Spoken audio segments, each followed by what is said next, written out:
Le Tabernacle. www.letabernacle.net. Alors on prend Hébreux 12 et verset 1. J'espère que vous avez vos Bibles.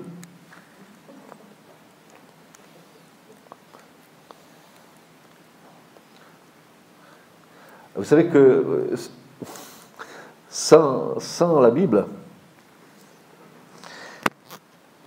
et sans le contenu de la Bible, nous nous privons d'une arme d'une telle efficacité.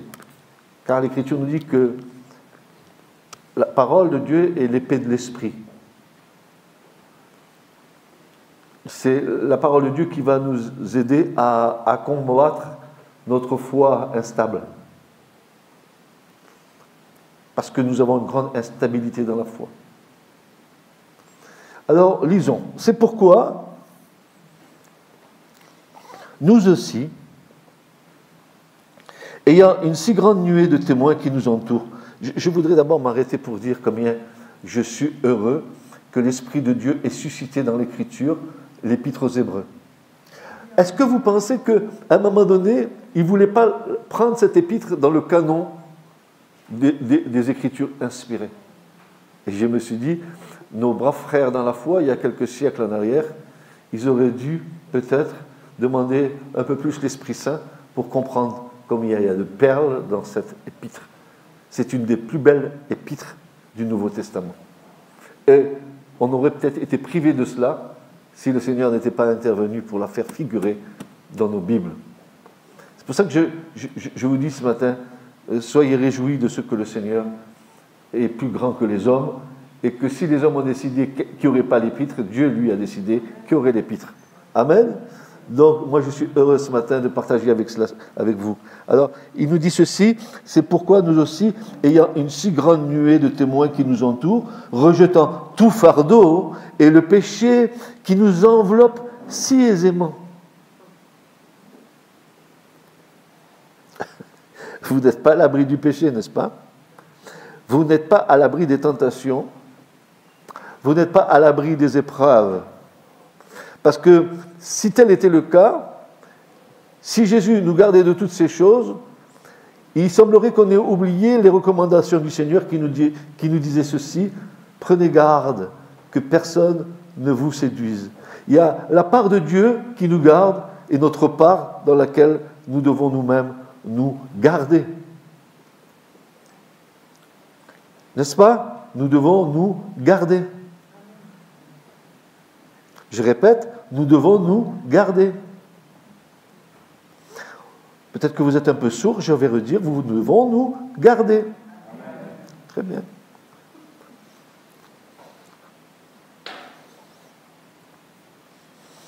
Rejetons tout fardeau et le péché qui nous enveloppe si aisément, courons avec patience la course qui est devant nous, en faisant quoi? Il y a une course, un chemin qui nous est donné et nous devons marcher sur ce chemin, même courir. Il est question de course. Fixant les yeux, fixant mes yeux, fixant vos yeux sur Jésus. Je mettrai le Christ, comme ça on est d'accord que c'est le vrai. Sur Jésus-Christ, le chef et le consommateur de la foi. Tiens. Il faut qu'on s'arrête là. Allez, on met point mort, on s'arrête. Il est dit qu'il est le chef. Et il est intéressant de noter ici que ce mot de chef, dans le texte original, ce mot grec archégos, retiens bien mon frère Stéphane, archégos, il contient dans sa racine cette notion d'un chef qui dirige, mais aussi un chef qui conduit. Jésus, non seulement il te dirige, mais aussi il te conduit. Il te dit, voici le chemin, marchez-y. Mais il est devant toi. C'est lui qui ouvre la route, la voie royale. Alléluia. C'est lui qui ouvre la route, Il nous est dit qu'il est le chef et le consommateur de notre foi.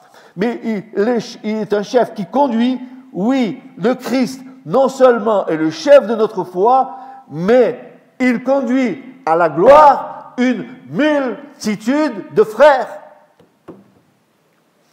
Il ne t'a pas mis sur le chemin et il ne t'a pas dit débrouille-toi. Il ne t'a pas dit je te mets sur le chemin et je vais te donner un GPS, tu vas voir, tu vas trouver ton chemin. Il va te dire je te mets sur le chemin et moi je marche devant toi pour te conduire dans le royaume.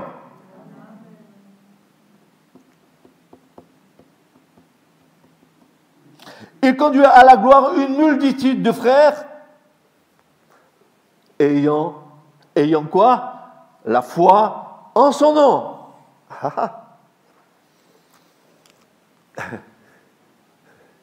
Est-ce que tu crois en Jésus? C'est sûr? On verra tout à l'heure.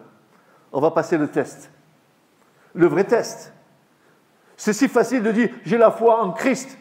Et quand il y a un événement qui se présente devant nous, un événement qui nous déboussole, un événement qui nous contrarie, un événement qui nous semble une montagne, alors nous voyons notre foi qui vacille.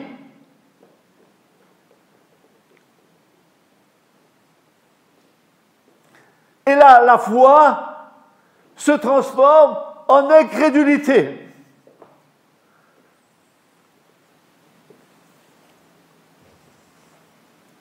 Je vais secouer le cocotier ce matin. Je vais secouer le cocotier. Je vais ébranler ton esprit ce matin. Et ton âme, tu vas la faire taire. T'as compris? Il va falloir que tu écoutes. Il est dit qu'il est le chef de notre foi, qu'il conduit à la gloire une multitude de frères ayant la foi en son nom. Quant au consommateur de notre foi, il est le chef, mais aussi il est le consommateur. C'est-à-dire, c'est quelqu'un qui a élevé sa foi à la perfection dans sa propre personne et qui est ainsi le meilleur exemple de la foi. L'exemple de ta foi, c'est Christ. Dis-moi, je t'en prie, s'il te plaît, arrête avec tes petits problèmes à 4 sous, à 5 sous, à 10 sous d'euros. Arrête avec tout ça, parce que tu n'as pas payé le prix comme Jésus a payé le prix. Je me souviens avec mon propre frère à la fin de sa vie. Et malheureusement, je m'excuse, il s'était remarié, sa femme étant décédée. Et la seconde femme qu'il a eue, c'était un véritable poison. Elle lui pourrissait la vie. Et mon frère, il avait l'habitude de me dire il faut que je porte ma croix. Et un jour, et mon frère aîné, je lui ai dit tu arrêtes, mon frère. Tu portes ta croix? Oui, tu portes ta croix. C'est parce que la femme qui est en face de toi te pourrit un peu la vie, tu dis tu portes ta croix. Mais tu ne sais pas ce que ça veut dire porter sa croix. Est-ce que tu as été cloué à la croix? Est-ce que tes mains ont été clouées? Est-ce que tes pieds ont été cloués? Est-ce qu'on t'a craché au visage? Est-ce qu'on t'a fouetté? Est-ce qu'on t'a mis la couronne d'épines? Et puis je lui dis à mon frère, maintenant tu arrêtes. Tu ne portes pas ta croix. Tu portes la conséquence de tes inconséquences. C'est mon frère aîné, je le respectais beaucoup. Jusqu'à ce qu'il me dise, tu as raison, c'est exactement ça, mais je préférais dire que je portais ma croix, c'était plus spirituel.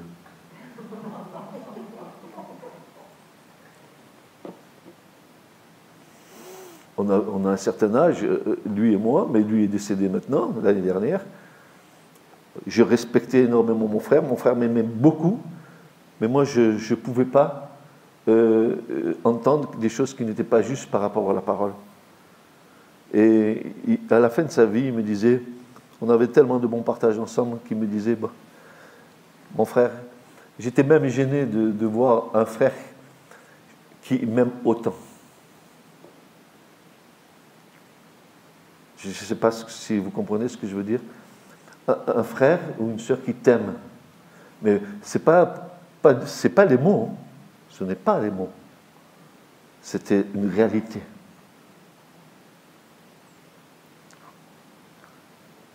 Le Christ, non seulement est le chef de notre foi, mais il conduit à la gloire une multitude de frères ayant la foi en son nom. Église, je te pose la question ce matin, as-tu foi dans le nom du Seigneur? Oui, pasteur. Test. Oui, pasteur. Ok.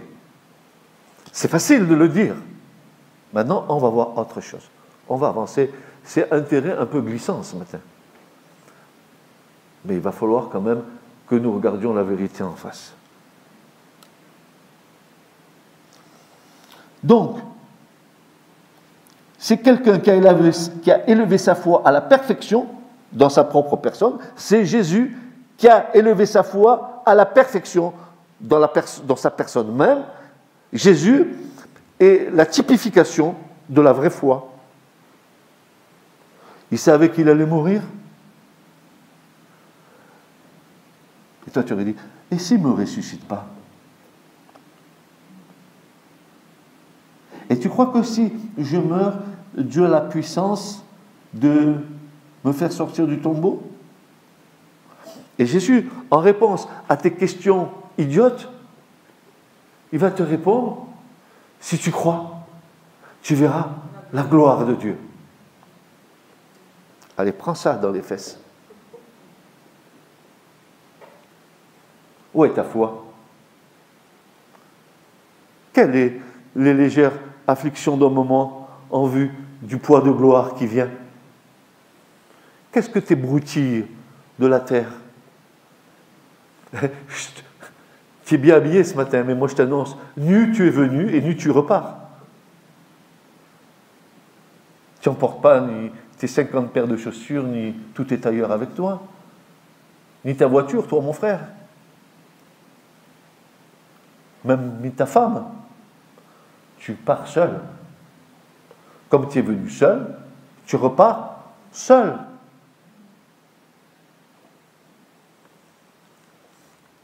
Et l'auteur va nous dire lequel, à cause de la joie qui était devant lui, a enduré la croix. Mon frère, ma soeur, mais je rêve. Quelle joie peut-il y avoir en sachant que tu vas endurer la croix?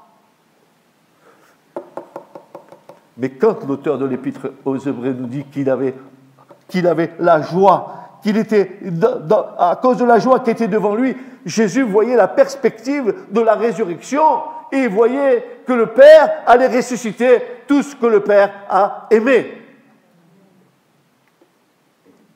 De toute éternité, je vous annonce une bonne nouvelle. Dieu ne veut qu'aucun homme ne se perde, mais que tous parviennent à la connaissance du Fils de Dieu. Tous. Dieu a tant aimé le monde. Ah oui, ce verset on le connaît en large, en travers, en hauteur, de tous les côtés. Qu'il a donné. Il a donné son Fils unique, son unique.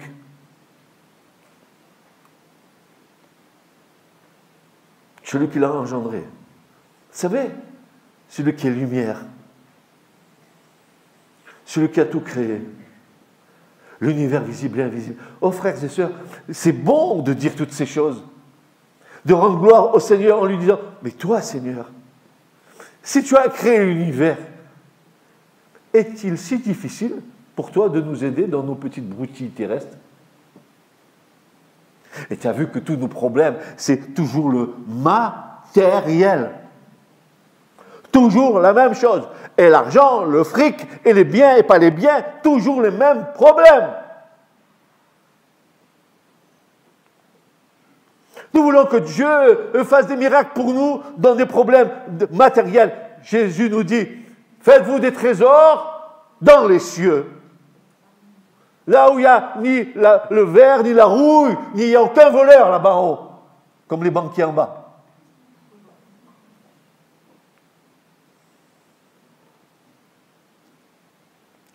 Là où est votre cœur, là est votre trésor.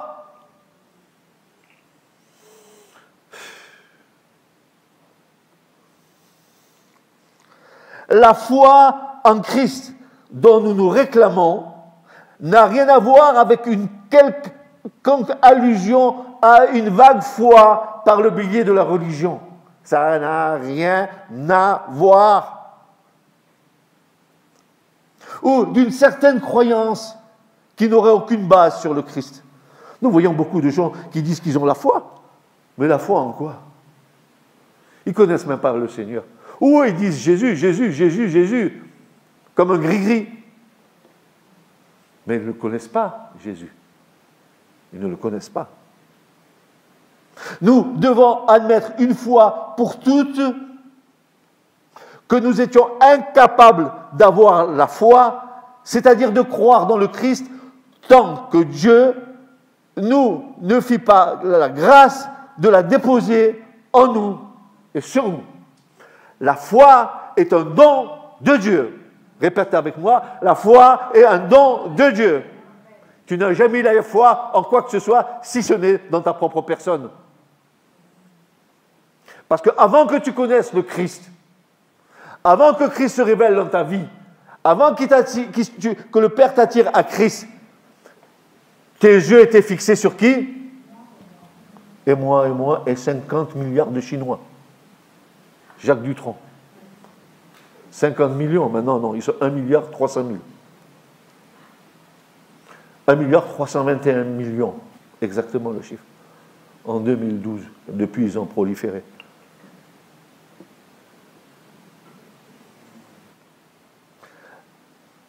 Nous devons admettre une fois pour toutes que nous étions incapables d'avoir la vraie foi, c'est-à-dire de croire dans le Christ, tant que Dieu ne nous fit pas la grâce de la déposer en nous, car la vraie foi, que nous le voulions ou non, est un don de Dieu.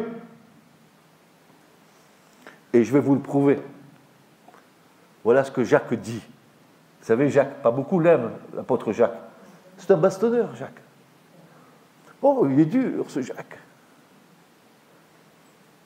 Jacques, il est dur. Jacques, il est dur. C'est ta chair qui dit qu'il est dur. Mais l'Esprit de Dieu dit que c'est un homme excellent. Voilà ce que Jacques dit. Jacques 1, 17 va nous dire « Tout ce qui nous est donné de bon »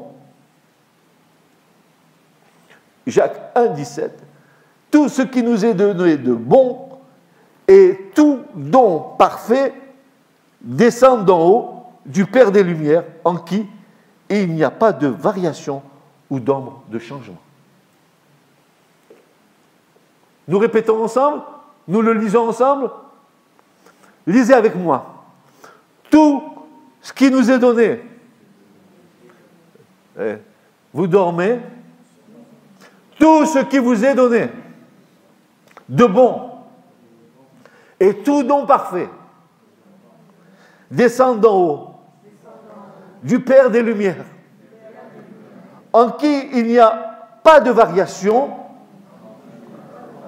ou d'ombre de changement. Ta foi vient de Dieu. Tu veux que je le prouve encore? C'est par la foi que vous êtes sauvés. Non, c'est par grâce que vous êtes sauvés. Par le moyen de la foi. Vous n'y êtes pour rien. C'est un don de...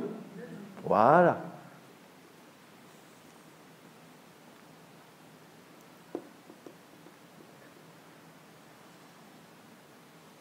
Maintenant, voyons la définition de la vraie foi. Ah, mais je sais que vous êtes des biblistes acharnés, que vous avez vos yeux sur les Écritures. Mais ce que je voudrais que nous comprenions, c'est que ce n'est pas de lire qui est important, c'est d'avoir la révélation. Ce qui est important, c'est que tu comprennes ce que tu lis. N'est-ce pas? Et voici ce que dit Hébreux 11, verset 1. Cette définition est archi connue. Elle est connue de tous et de toutes. Vous pouvez me la réciter par cœur en large et en travers. Voilà ce que dit l'auteur de l'Épître aux Hébreux. Or, la foi. Et quoi? Alors, un, il dit assurance, et le second, il va dire la ferme assurance. Ferme assurance Des choses connaissent. Connaissent. Père. Ok. Voilà. Vous savez les choses. Hein? Et la conviction de celle qui ne se voit. Parfait. Vous devez avoir une grande foi puisque vous comprenez toutes ces choses, n'est-ce pas? Regardez. Il y a 3 mots-clés dans ce verset. 3 mots-clés concernant la foi. 3 mots essentiels à ta foi. 3 mots essentiels à ma foi. Qui sont-ils? 1, assurance. 2, espérance. Et 3, conviction. Man. Est-ce qu'il y a tout ça dans ta foi? Je ne parle pas de tes crises de foi. Je te parle de ta foi. Y a-t-il de l'assurance? Ah, j'ai un problème. Je prends une assurance au Crédit Agricole. J'ai l'espérance. Ah bon? Non, mais j'ai un problème. Mon espérance, elle est limitée. Parce que je regarde tellement à moi-même. Et la conviction, on va voir ces 3 mots. Assurance, espérance, conviction. Vous avez la foi?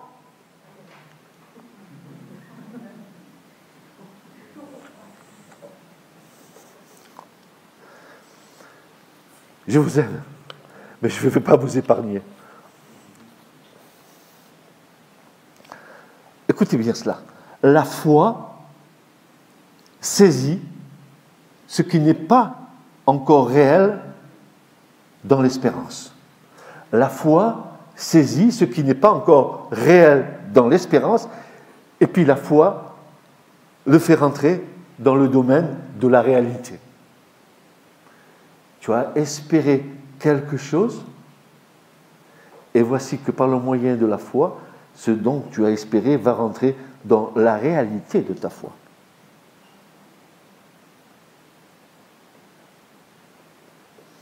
Car la foi en Dieu n'est autre chose que la foi en sa parole. Qui dit mieux? Il y a un amen ici. Qui dit mieux? Amen. Qui dit encore mieux? Amen. Et tu pourrais dire amen, amen, amen, amen aussi, peut-être? Car la foi en Dieu n'est autre que la foi en sa parole. Certaines versions disent la ferme assurance. Je vais développer ce mot avec vous. Vous allez voir comme c'est intéressant l'écriture. Et comme si tu vas maintenant mesurer ta foi. Oh, une grande foi. Une grande foi. Le premier mot qu'on a, c'est la ferme assurance dont parle Second et Darby, et les autres diront l'assurance. Mais la ferme assurance, ça veut dire quoi, frères et sœurs? Le mot grec qui est employé ici, hypostasis, c'est la constance de l'esprit. La ferme assurance, c'est une constante dans ton esprit, c'est une fermeté, c'est du courage et c'est de la résolution. Je ne surfe pas sur mon espérance. Un coup, je crois qu'il va faire quelque chose, un coup, je ne crois pas. Et je vogue au gré des flots de la mer. Comme va dire Jacques tout à l'heure, vous allez voir, il ne va pas nous épargner. Oh, Jacques, vous savez qui c'est que Jacques? C'est le frère du Seigneur. C'est la colonne qui était à Jérusalem. C'est lui dont tous les apôtres étaient soumis à cet homme. C'était le pilier. Quand il y avait le dernier mot à dire, c'était Jacques. Et une fois qu'il avait dit, c'était Amen et c'était terminé. C'était quelqu'un, ce Jacques. Alors, il nous est dit qu'il y a une constance de l'esprit. La constance de l'esprit est cette attitude qui, au-delà de toutes nos incertitudes, reste dans la fermeté de l'espérance de celui en qui nous croyons et de sa réponse à notre besoin. Constance de l'esprit.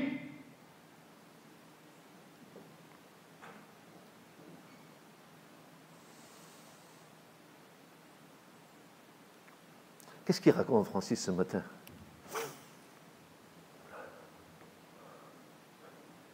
Mais moi, j'ai la foi, moi.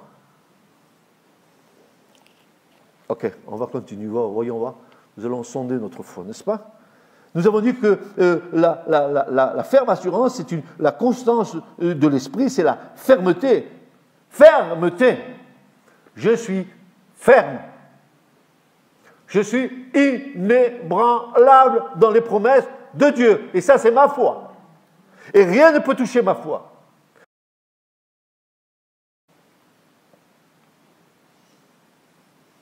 La constance de l'esprit. Puis le courage. Dans la ferme assurance, il y a du courage. C'est une autre notion de la foi. Il est un élément moteur pour affronter les situations qui se présentent devant nous.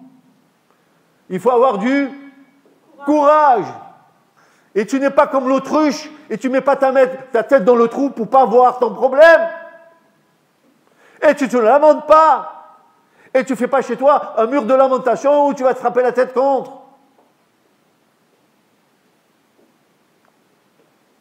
Il faut avoir du courage pour affronter les situations. De la fermeté. Oh, ici, il y a plein de gens qui ont des problèmes. Je le sais. Certains ont des projets. Ils disent, peut-être que Dieu va faire ça, peut-être que Dieu... Où est ta foi ?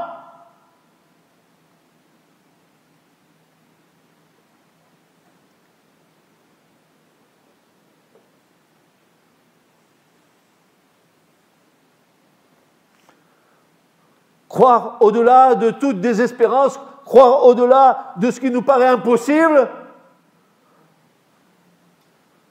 Car avec Dieu, tout est possible. Il faut arrêter.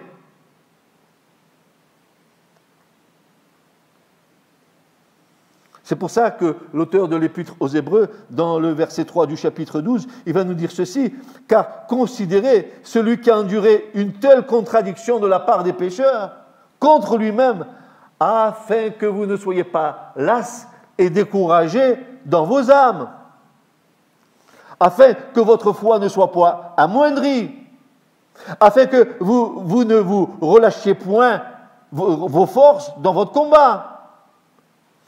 Croire au-delà de toute désespérance. » Alors, je parle pour des personnes ici ce matin qui doivent manifester la foi.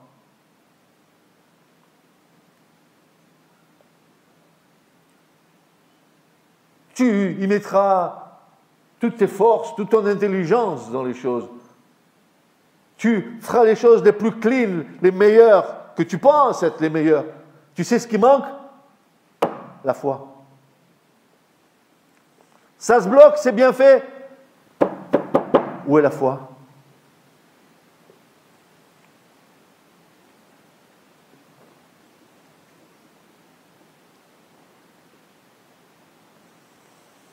Je dis qu'avec Dieu, tout est possible.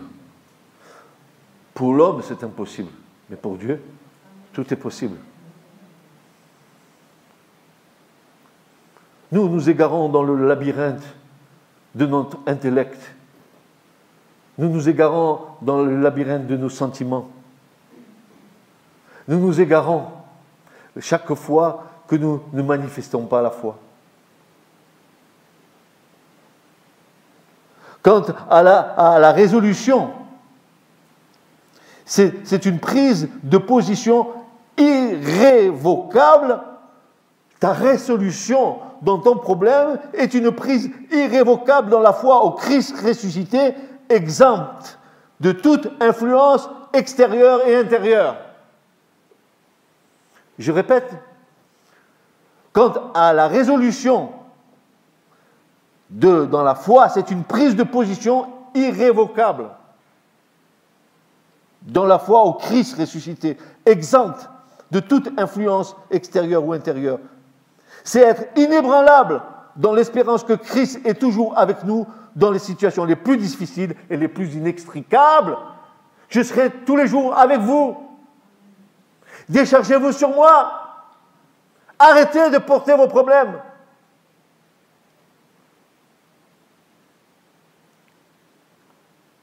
Si tu avais déjà déposé tes problèmes, tu serais heureux, tu serais heureuse, mon frère, ma sœur. Si tu n'avais pas à les porter comme tu les portes et tu te fatigues, au lieu de mettre un minimum de foi dans le Christ, tu verrais comment le Seigneur est bon. Il te bénit au-delà de ce que tu espères, au-delà de ce que tu demandes. Tu verras comme il est fidèle. Mais aie foi!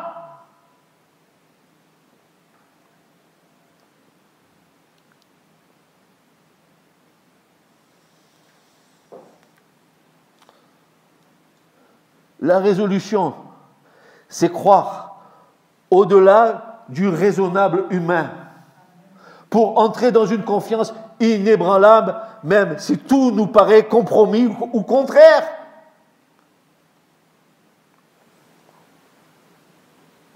Alors, écoutons à nouveau Jacques. Jacques 1, versets 2 à 8. Alors là, maintenant, voyez-vous, voilà, ça y est, la lampe est braquée sur nous.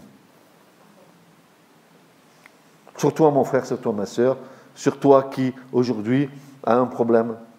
La lumière de l'Esprit vient sur toi et il va t'éclairer. Mes frères, mes sœurs, regardez comme une joie complète les diverses épreuves. Il ne m'a pas donné mon prêt, il ne m'a pas fait ci, il ne m'a pas fait là. J'ai pas eu mon permis de conduire. Oh, je vais le repasser. Il ne m'a pas donné mon prêt pour m'installer. Vois cela comme une joie. Une joie. Moi, j'espérais qu'il allait me donner l'argent. Et Jésus dit, sois dans la joie.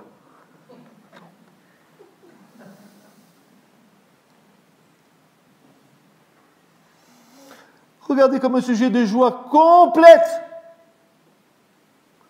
Une joie complète. Les diverses épreuves auxquelles vous pouvez être exposés.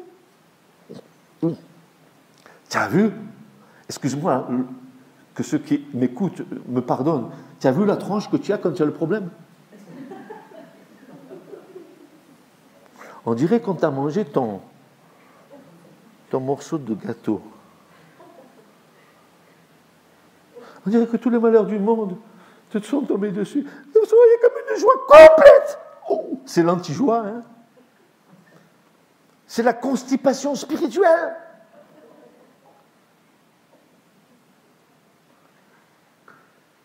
Les diverses épreuves auxquelles vous pouvez être exposés, sachant, oh, quoi? Sachant que l'épreuve de votre foi produit la patience, mon frère et ma sœur. Patience. Tu veux tout de suite, n'est-ce pas? Tu veux que le banquier, il te donne immédiatement ton prêt. Tout est bien bouclé, j'ai bien fait. Tout est parfait. Manque de peau, le Seigneur a dit, attends, l'épreuve de ta foi, vois ça comme une joie complète. Ah non, tu abuses. Seigneur, je ris. Et je ris pas en même temps. C'est pas fini. Il est fort, ce Jacques. Si on ne l'avait pas, il aurait fallu l'inventer, je trouve. Hein. Mais il faut que la patience accomplisse parfaitement son œuvre.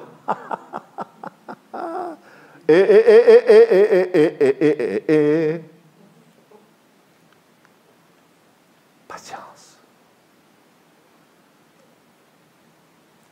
La patience va accomplir son œuvre en toi. Tu manques de patience parce que ta chair, elle remue, elle bouge, elle s'agite, elle paraît. Le Seigneur dit, attends, tu vas passer un petit peu par l'épreuve et s'il te plaît, rectifie ton sourire.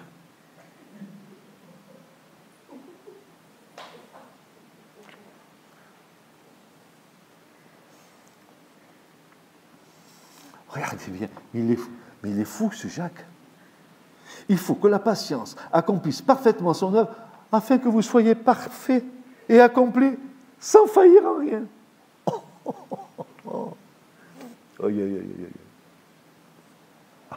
Et pourtant l'Écriture nous dit que nous faillissons à mains égards, n'est-ce pas? Oui. Alors on continue parce que Jacques, il n'a pas fini de nous dire comment on est, quoi. Voilà. Si quelqu'un d'entre vous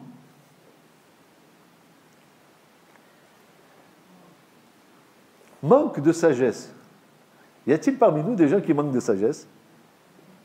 Ne levez pas tous la main. Hein? Voilà, c'est bien. Non, voilà. Je sais que nous manquons tous de sagesse. Alors, Jacques va nous donner un bon conseil. D'abord, demande-la à Dieu. Tu ne trouveras pas la sagesse auprès de l'homme. Demande-la à Dieu, qui donne à tous simplement.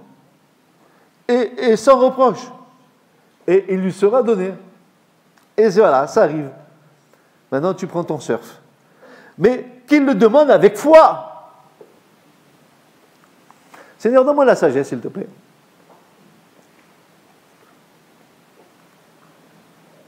Pourquoi tu me demandes la sagesse?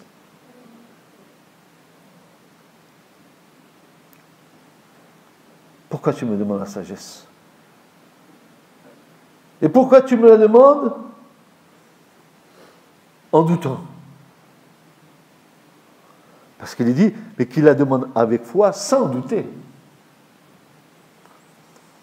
Car celui qui doute, et je rajouterai celle qui doute, est semblable à un flot de la mer, agité par le vent et poussé d'un côté et de l'autre.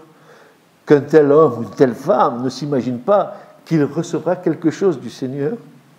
C'est un homme ou une femme irrésolu, inconstant ou inconstante dans toutes ses voies.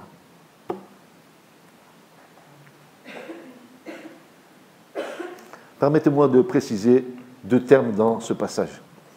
Un homme ou une femme irrésolue, ça veut dire quoi? Pardon? Indécise? Oui. Mais voyez-vous, l'homme ou la femme irrésolue, c'est une personne qui a un double esprit, une double personnalité. Quelqu'un qui est irrésolu, c'est quelqu'un qui dira qu'il y a la foi, et en réalité, quand c'est le moment d'exercer la foi, c'est le contraire qui se passe.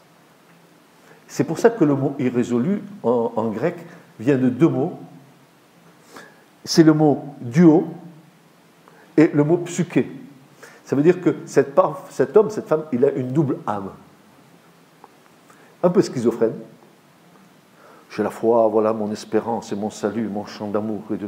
Je suis chrétien, voilà ma gloire. Et quand le problème arrive, c'est fini. Je doute. Je suis irrésolu. Je suis vacillant. Je suis incertain. Je suis en pleine inquiétude. Et même le mot va nous dire que quelqu'un qui est irrésolu, c'est quelqu'un qui est divisé en intérêts. Divisé en intérêts. Où sont mes intérêts? Dans le doute. Est-ce que Dieu va m'accorder ce que je lui demande? Ou je dois prendre soin, moi, de mes intérêts? Alors, je vais te dire ce matin, rien ne t'appartient. Même le vêtement qu'il y a sur toi ne t'appartient pas. Ton salaire ne t'appartient pas. Ta famille ne t'appartient pas. Tu appartiens à Christ. Bien sûr que tu aimes ta famille. Je n'ai pas dit que tu renies ta famille. Mais tu es d'abord appartenant au Seigneur. Et si on avait dans l'esprit, vraiment, cette foi de croire que parce qu'on appartient au Seigneur, il ne nous manquera de rien.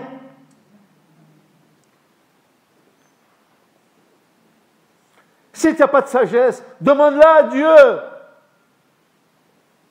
Si tu es inconstant, irrésolu dans tes voies, demande à Dieu la sagesse. Ne dis pas à Dieu, je fais ça, une fois que je l'ai fait, bénis-moi. Dis à Dieu, avant de faire quoi que ce soit, je te confie mon affaire et jusqu'à ce que tu ne me montres pas, je ne fais rien.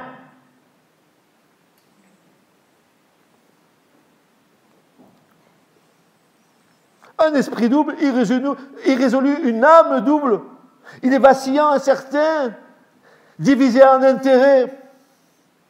Et le deuxième mot, c'est un homme irrésolu, inconstant, c'est-à-dire c'est quelqu'un qui est instable, qui est inquiet, qui est agité, qui est toujours troublé, qui est inconstant.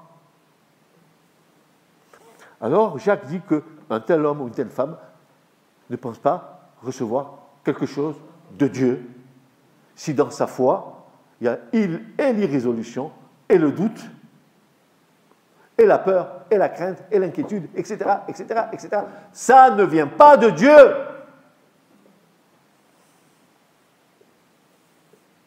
C'est ta chair. Ta chair qui veut se rassurer. Mais tu n'auras jamais une assurance dans ta chair. Tu auras une assurance dans ton esprit que Dieu est avec toi.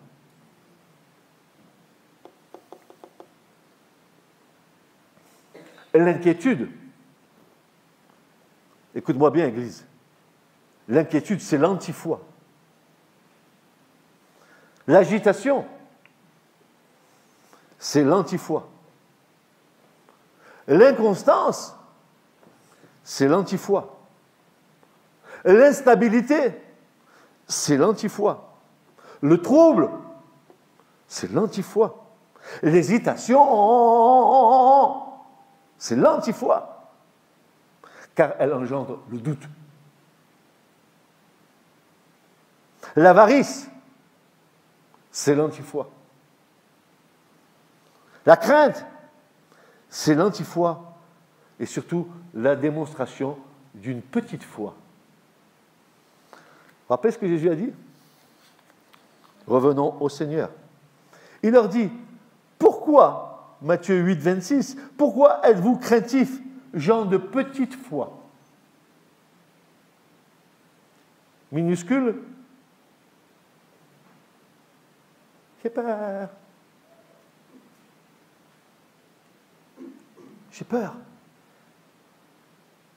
Je crains. Je doute. C'est l'anti-foi. Et vous avez des décisions à prendre.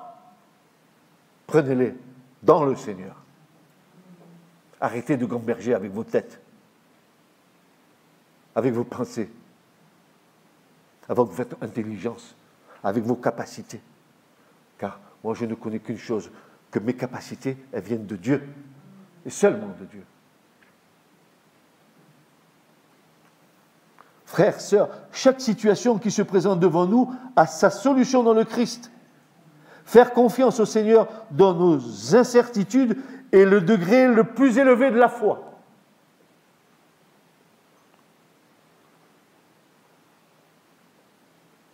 Croire au-delà des circonstances qui nous paraissent défavorables ou des circonstances qui nous laissent dans l'expectative est une prise de position contre notre propre moi, prompte à nous plonger dans le doute au travers des multitudes de nos pensées charnelles.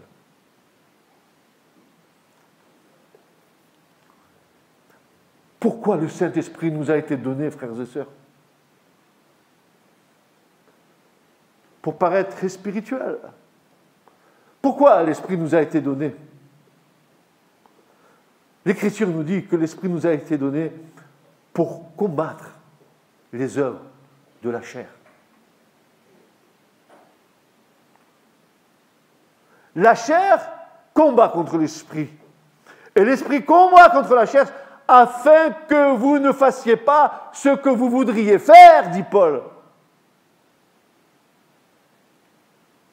T'écoutes, Église ?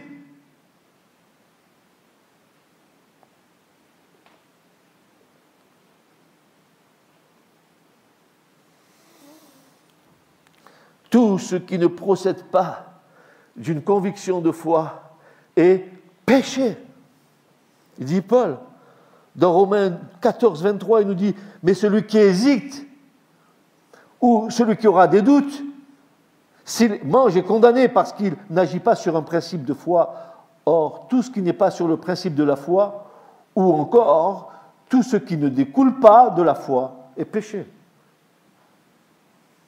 Nous péchons avec nos doutes, nous péchons avec nos incertitudes, nous péchons avec nos irrésolutions, nous péchons par manque de confiance au Seigneur, nous péchons parce que nous voulons mettre notre grain de sel dans nos décisions, nous péchons parce que nous ne faisons pas suffisamment confiance au Seigneur devant le projet que nous lui présentons. Il est à toi, Seigneur, ce projet. Il est tien. C'est à toi appartiennent tous les trésors du ciel et de la terre. Seigneur, tu es capable de me donner ce qui est nécessaire pour mon projet. Tu es capable, Seigneur, de faire ce qu'il y a à faire pour ma vie. Écoutez cela. Écoutez ce que dit l'Esprit de Dieu ce matin. Il dit ceci, mais mon Dieu, c'est-à-dire votre Dieu, et mon Dieu suppléera à tous vos besoins. Mais dites-le. Arrêtez de prendre la parole de Dieu pour un discours d'homme. Arrêtez de croire que la parole de Dieu, quand elle est annoncée, c'est comme une parole d'homme. Ton cœur est dur. Ouvre ton cœur. Ton esprit est bloqué. Laisse le Seigneur débloquer ton esprit. Que le Seigneur dit par la bouche de Paul, mon Dieu suppléera, ou mon Dieu pourvoira, ça veut dire qu'il va remplir ta coupe jusqu'au bord. Il abondera en libéralité envers vous. Il complétera ce qui nous manque. Je crie. Et si vous n'êtes pas content, c'est pareil, je crie.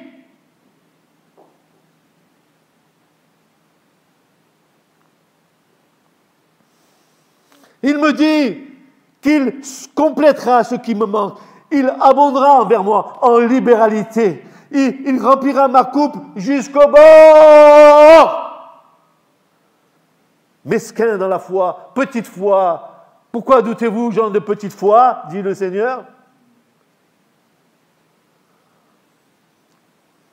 Jésus nous déclare de ne pas être en souci pour nos vies, de ce que nous mangeons, de ce que nous boirons, ni pour notre corps, de quoi serons-nous vêtus? La vie n'est-elle pas plus que la nourriture et le corps plus que les vêtements? La vie dans le Seigneur, elle n'est pas plus belle?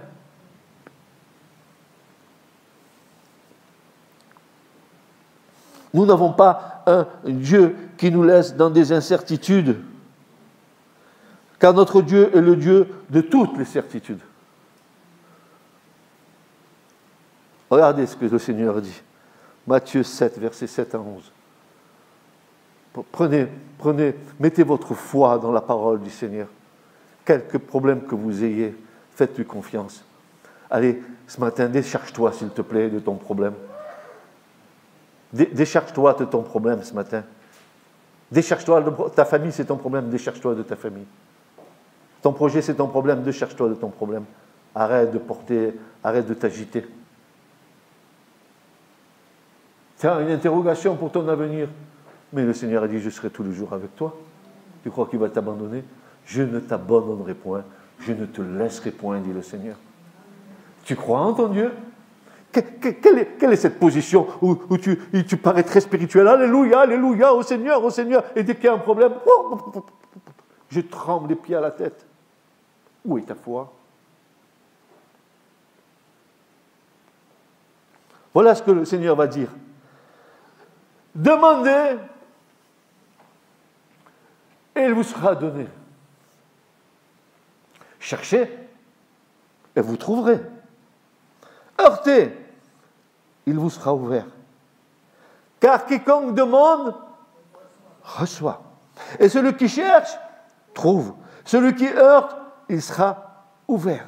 Ou quel est l'homme d'entre vous que si son fils lui demande un pain, lui donne une pierre, et s'il demande un poisson, lui donne un serpent?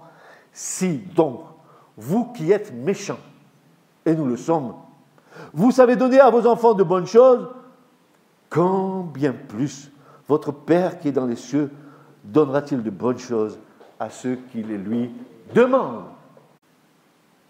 Il y a un autre problème, c'est que tu veux exercer ta foi en ce que Dieu te bénisse dans des biens matériels, mais je vais te dire, l'anti-foi de cela, c'est que tu ne donnes pas à Dieu ce que tu dois lui donner. Et tu réclames à Dieu de quelque chose que tu ne donnes pas à Dieu. Je parle des offrandes et je parle des dîmes. Je parle de ce pourquoi le Seigneur nous a demandé pour subvenir aux besoins de son épouse. Je parle de toutes ces choses.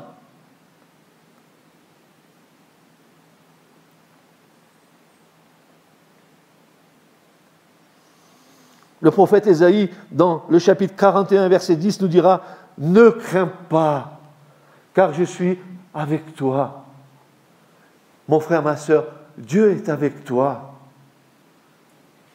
Es-tu né de nouveau? As-tu l'Esprit de Dieu en toi? Es-tu scellé du Saint-Esprit? Peux-tu dire à Dieu qu'il est ton Père?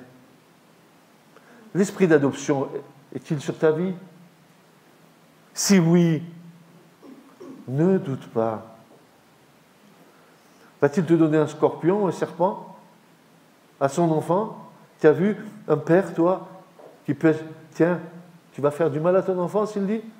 Bien sûr que non. Ne crains pas, car je suis avec toi. Ne sois pas inquiet, car je suis ton Dieu. Je te fortifierai. Oui, je t'aiderai.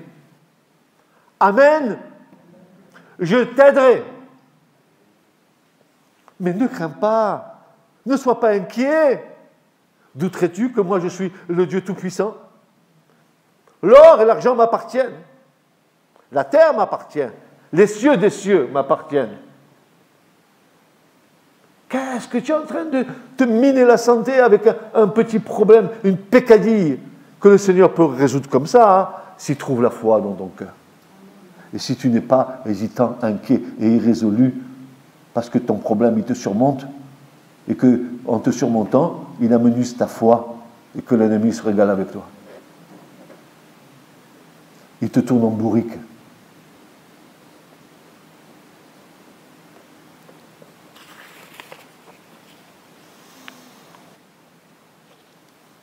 Jésus nous déclare et nous rassure en affirmant de ne pas être en souci. Ça veut dire, le mot qui est employé ici, Jésus veut nous dire, ne sois pas en souci, ne sois pas dans l'anxiété, ne sois pas dans l'inquiétude, ne sois pas dans l'angoisse, ne sois pas dans la peur, ne sois pas dans le désarroi, ne sois pas dans l'égarement pour le lendemain.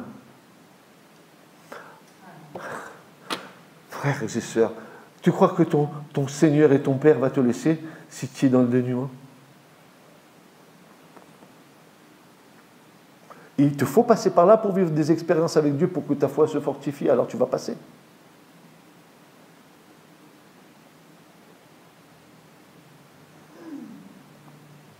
C'est-à-dire que nous ne soyons point inquiets, que nous ne soyons point troublés par les soucis de la vie, que nous ne cherchions pas à promouvoir nos propres intérêts. Ainsi, en revenir au Seigneur avec la certitude de la foi, nous traverserons les épreuves avec une profonde conviction qu'au-delà d'une réalité palpable et parfois contraire, c'est Dieu qui tient les rênes de nos vies. Ne valez-vous pas mieux que les oiseaux des cieux? Est-ce que tu ne vaux pas mieux qu'une cigogne? Ou qu'un aigle? Ou qu'un moineau? Et pour notre Père qui est dans les cieux, il les nourrit tous. Est-ce qu'ils sèment? Est-ce qu'ils récoltent, les oiseaux? Pas du tout.